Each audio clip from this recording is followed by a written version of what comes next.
పేదవాడి పక్షాన నిలబడతా, ప్రజా గొంతుకై నినదిస్తా. వాయిస్ ఆఫ్ వాయిస్లెస్, తెలుగువారి మనస్సాక్షి, సాక్షి TV.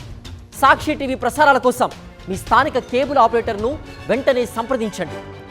Visakhapatnam 3 town police station పరిధిలో నమోదైన డ్రగ్స్ కేసు ఇప్పుడు రాష్ట్ర వ్యాప్తంగా సంచలనం రేపుతోంది. ఈ కేసులో కూటమి నాయకుల కుమారులను తప్పించే ప్రయత్నం జరుగుతుందన్న వార్తలు రాష్ట్ర వ్యాప్తంగా చక్కర్లు కొడుతున్నాయి. ఇప్పటికే ఉన్న అనేక అనుమానాలను రిమాండ్ రిపోర్టు మరింత పెంచుతోంది. విశాఖపట్నంలో 25 గ్రాముల cocaine drug case remand report ఆసక్తికరంగా మారింది. ఈ కేసులో ప్రధాన నిందితుడిగా ఉన్న అక్షయ్ కుమార్ విశాఖపట్నంలో వెళ్లిన పబ్బులకు సంబంధించిన వివరాలను పోలీసులు రిమాండ్ రిపోర్టులో పేర్కొన్నారు. విశాఖ కాస్మిక్ పబ్ లో ఈ డ్రగ్స్ కు సంబంధించి చర్చలు జరిగాయని అనుమానాన్ని వ్యక్తం చేశారు పోలీసులు.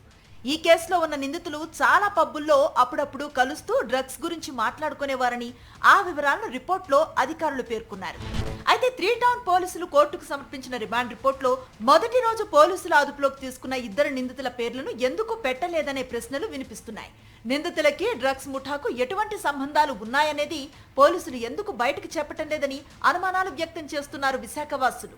అయితే కూటమి నాయకుల కుమారులు డ్రగ్స్ కేసులో ఉన్నారు కాబట్టే కేసును తారుమారు చేయాలని చూస్తున్నారన్న అనుమానాలున్నాయి.